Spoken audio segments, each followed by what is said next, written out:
Hello everyone, this is Toby with Birdsong Studios. How are you doing today? Thank you so much for joining me here on the channel. Today we are looking at the energies around the full moon in Virgo, which occurs on 2/24 at 7:35 a.m. Eastern Time, I believe. We're also looking at the connection between the 2/22 portal, which occurs tomorrow, and the full moon in Virgo. The sigils for both came through at the same time, as you can see. The 2/22 portal feeling like an opening to the energies of the full moon. And in addition to that, I noticed the synchronicity with the numbers. Of course, the date for the full moon is 2/24. So it's 02/24, 2024. So that adds up to 88. And it does feel very much linked to the 8/8 portals. This feels to be a midpoint between the one from last year and then the one coming up this year. The process we've been undergoing, I'm sensing a culmination occurring at the 8/8 portal of this year. Interestingly enough, the new moon in Leo occurs just a few days before that, and I believe that there was an importance around that moon that has come up in the most recent readings, both the full moon in Leo and the Pluto in Aquarius reading. So let's see what type of themes we have at this time. Oh wow, we have dragon power. Remembering your personal power, remembering the power that lies within the energy that is you. We have card number 11 with that. Look at that beautiful purple dragon. And we have the wood nymph. Very perfect for the full moon in Virgo. Virgo being an earth sign and the beauty of it. That's card number 52. Let me show you these. Look at that beautiful violet dragon. And the wood nymph. Look at them bathing under that full moon. And we have the full moon here too.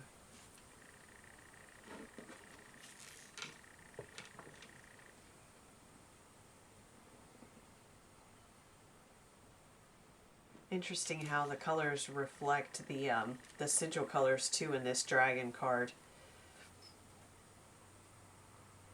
This feels like a time, and I was getting this before I started recording, but it feels like there's going to be something highlighted underneath this moon. There could be it feels like there will be a lot of things revealed around the collective on a global level. But for us individually, it does feel like where we have been giving away our power and where we just, and where we've been giving away our sense of joy, or we've been neglecting our sense of joy, our sense of freedom, our sense of beauty, being able to see the beauty within ourselves and the power that lies in that sort of recognition. And also, there's this beautiful merging of the earthly and the spiritual here. The earthly and the ethereal, the physical and the spiritual. And that is one of the numerological meanings or representations of the number 8. Of course, it is also associated with the infinity sign. It's associated with the infinite energy source. It's a recycling ability of our energy, and this feels very very much tied to that. And what I'm seeing is the visualization I'm getting is almost, not almost, but it is the two halves of an infinity sign coming together in this beautiful merging, and the explosion of energy it's almost like like the energetic release that comes from fusion of atoms, and it's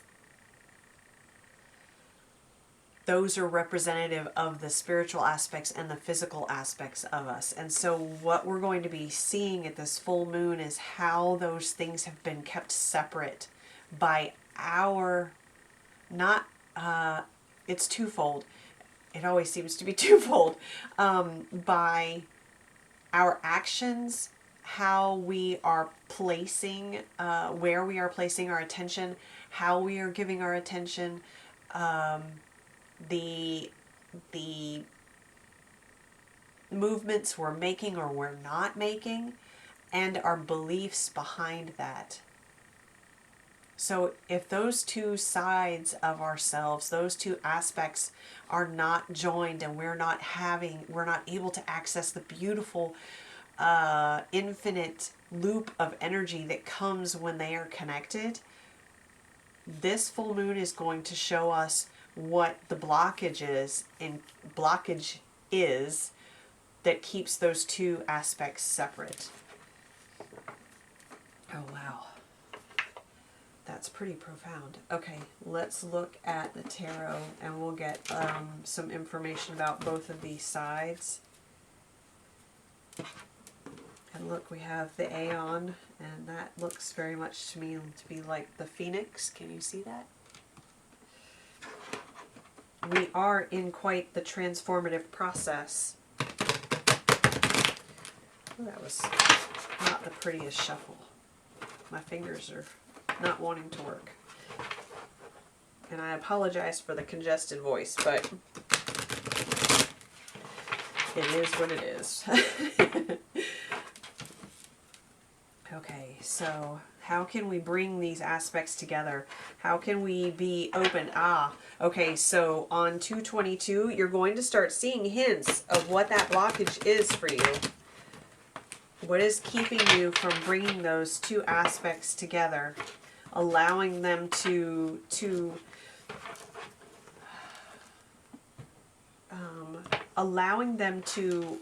nourish each other, allowing them to utilize each other, allowing them to feed each other, but also recognizing that they don't take away from each other through that process. Oh my gosh, I'm having a real problem shuffling here, guys. Hang on. Oh, and that's not supposed to be in there.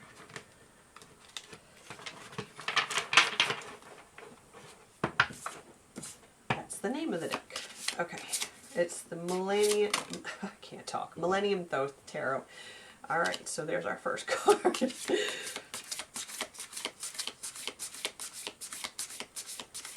We're looking at the Wood Nymph. A little bit more information on that.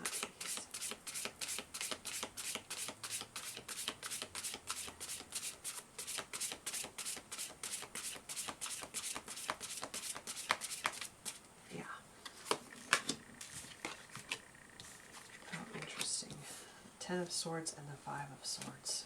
Wow.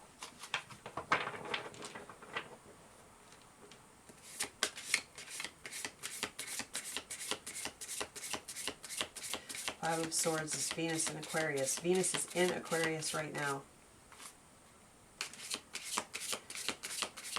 Ten of Swords is Moon in Libra.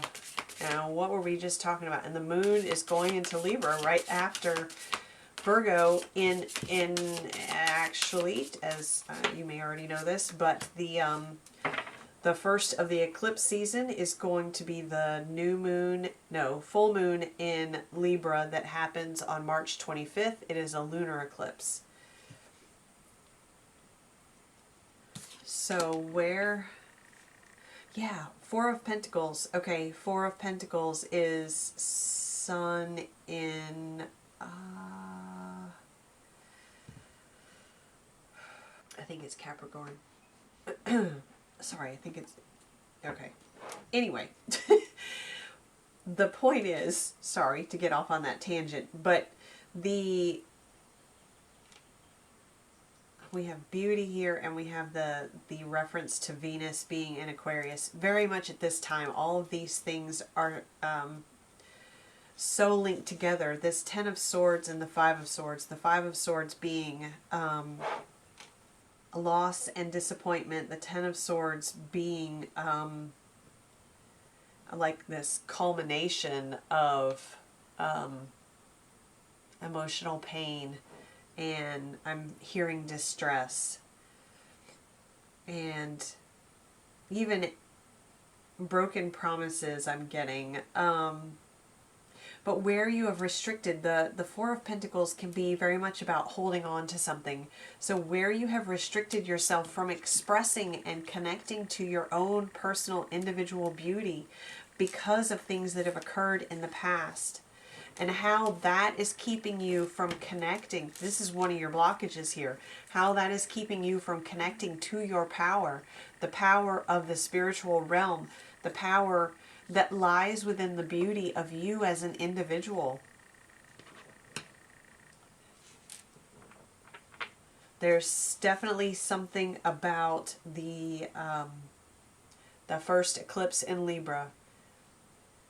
The thing about the Ten of Swords, the 10, it is a difficult card. It's not a difficult card. It's a difficult energy. However, the 10 is the end of the cycle of it. So I feel like there's going to be a lot of information coming to you through Venus and Aquarius season about oh my gosh, I can't talk. I'm sorry. About the beliefs and the actions you've taken based on those, and how that has restricted you from this expression, this even acknowledgement of your own personal beauty, your individual, I'm hearing flair, but your individual expression of who you are and the love that resides within you, and being able to give that to yourself. With the Ten of Swords, we have that coming to an end, and I feel like that is indicative or giving us this time frame of the that first eclipse. So March 25th, I feel like this is for this next month. You're going to be integrating this information, this is an opening to the revelations around this, and it'll allow you to step outside these walls you've created for yourself that keep you restricted, that keep you from expressing the beauty of you,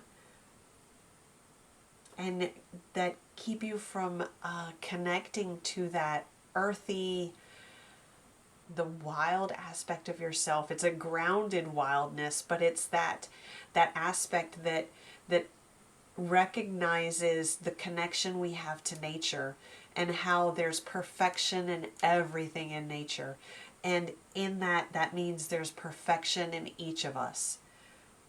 And there's the beauty of you is unique to you.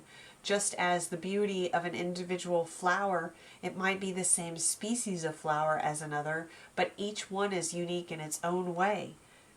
And in that is the perfection of it. And so being able to step outside of these walls that you've created out of a feeling of needing to hide yourself because of a lack of awareness and acceptance of your own beauty. And I don't just mean physical beauty. I mean beauty in the wholeness of who you are. Yes, we are speaking a lot about physical, tangible aspects, and that's that earthy energy. But this is about all aspects of you. And so with that lunar eclipse in Libra on March 25th, there's going to be a turning point. There's going to be an end to that cycle. It's going to be that change in your perspective. Under that eclipse, there's going to be a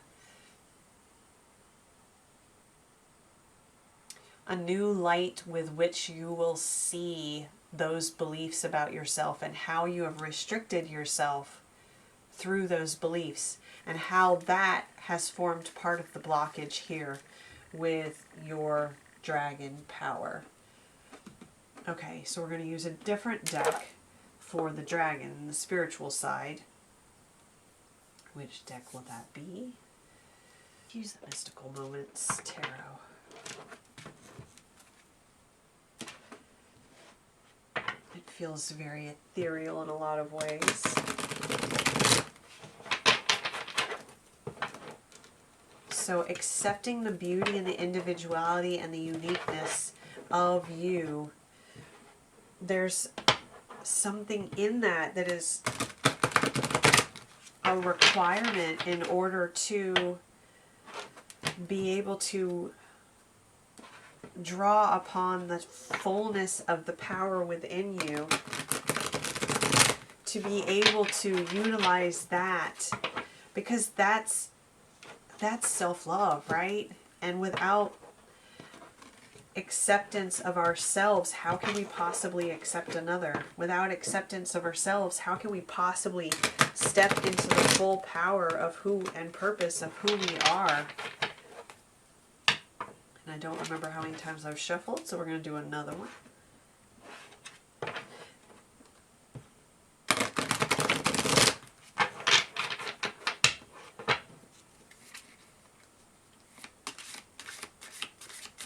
So for the dragon, what we need to know here about the spiritual side of our personal power.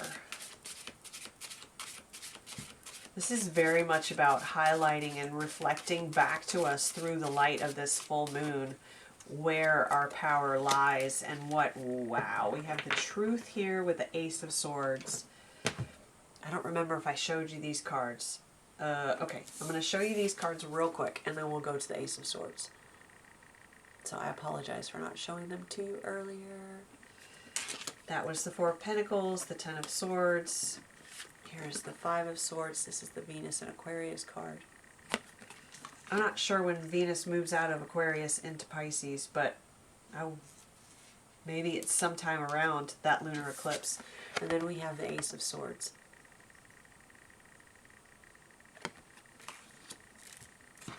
That's the key. We hold the key here. See, this figure is holding the key, and there's a key amongst this spiral, this shell, this turban that's worn on their head. Look at all the stars. And see, this is perception.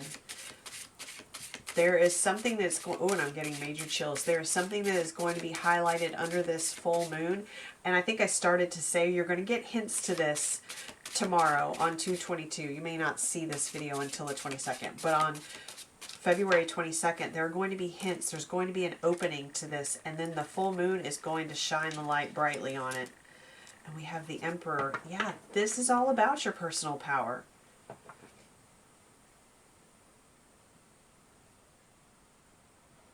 Okay, what else do we have? We'll do 3 for this side too.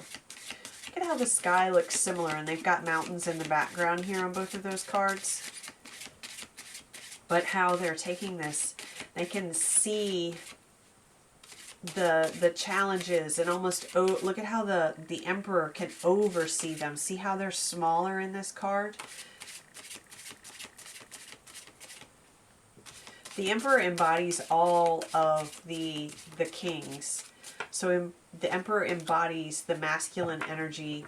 It is associated with Aries energy, and that's the next full moon. Not the next full moon. I'm sorry. The next eclipse. That massive total solar eclipse we're having on April 8th. So that's going to be a key time for this as well. Oh, we have the King of Wands. More fire energy. Here, let's move everything over just a touch. That's a lot of masculine energy. Interesting that it's coming through in the spiritual realm and not in the earthly realm. And we have the feminine energy here. Now, Virgo is a divine feminine sign. So it just, you know, it's not about the gender. It's about the energy of the sign of Virgo. But again, we have this a beautiful reconciliation I'm hearing of the divine masculine and divine feminine energies. And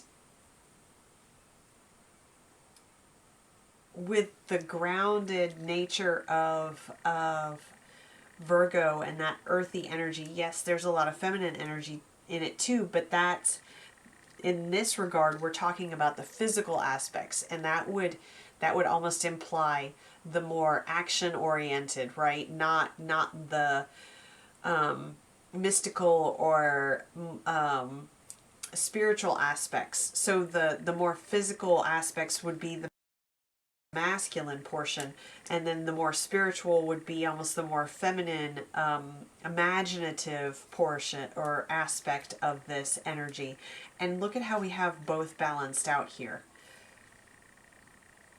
It's so interesting how Spirit is bringing through this balance to reiterate to us how the goal is to bring these two aspects together.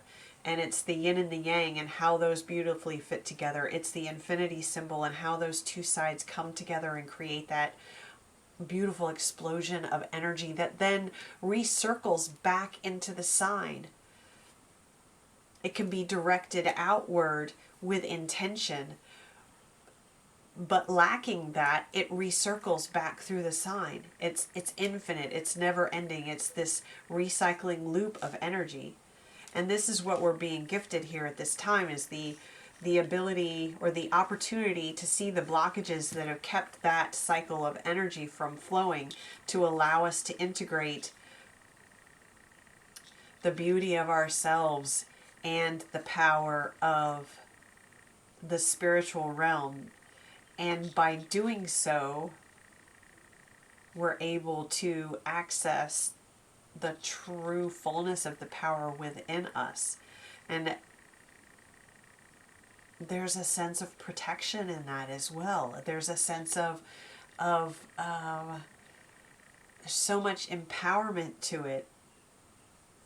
And it's connecting ourselves to the natural world and the spiritual world, and recognizing that we are the medium between those two. We have a foot in both worlds. And it's when we don't have a foot in both worlds that we become imbalanced, and we are not able to access the fullness of our power.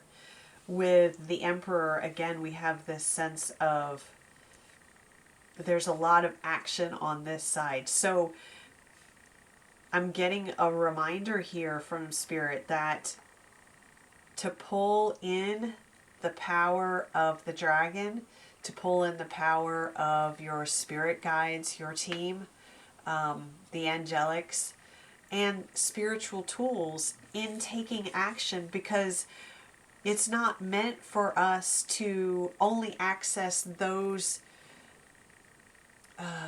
energies, those tools, when we're in meditation, or when we are in a moment of silence or stillness, or when we are in a moment of reflection or contemplation. Is to recognize the power that those energies have in supporting us in taking the actions we want to take, in being the Emperor in our life, so that we're able to call on our guides, call on the angels, call on the galactics, call on the multidimensional beings to assist us in living our human lives. And it's that beautiful merging of those different energies and those different dimensional beings that allows us to really step into the power of being human. And there's truth in that. There's inspiration and motivation in that. There's certainty and sureness and dedication to the journey in that. There's confidence in that.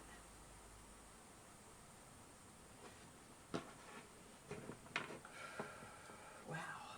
Okay, let's close with The Life Soul Vision Oracle. Some of the things that are going to be shown to us at this time are maybe difficult. They certainly may be difficult for us to look at. Things about ourselves, things about the global stage, things about the collective. But the invitation here is for us to go to this place of balance. The balance between the physical world and the spiritual world, and to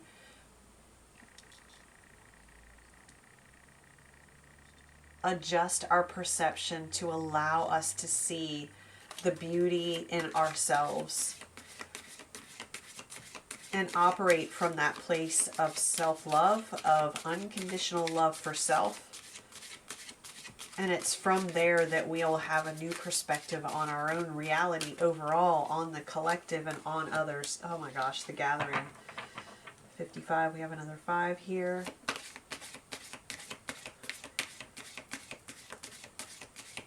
Yeah, because, again, and I think I said earlier, without self-acceptance, we can't be accepting of anyone else, right?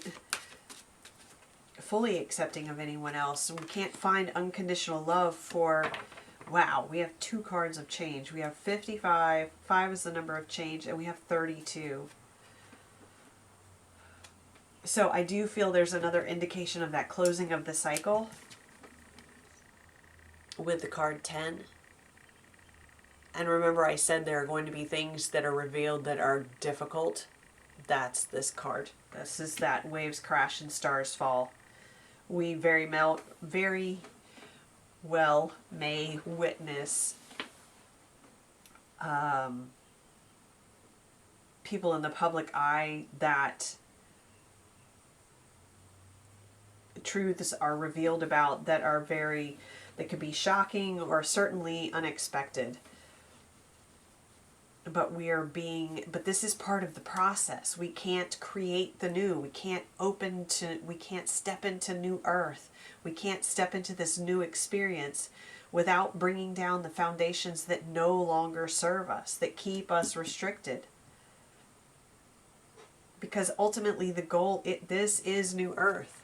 This is a new earth, where we hold unconditional love for each other and acceptance for each other, where we're able to witness and accept and honor the beauty and uniqueness and individuality of each of us, and recognize that we are a reflection of nature. We are nature. And in each of us is this incredible power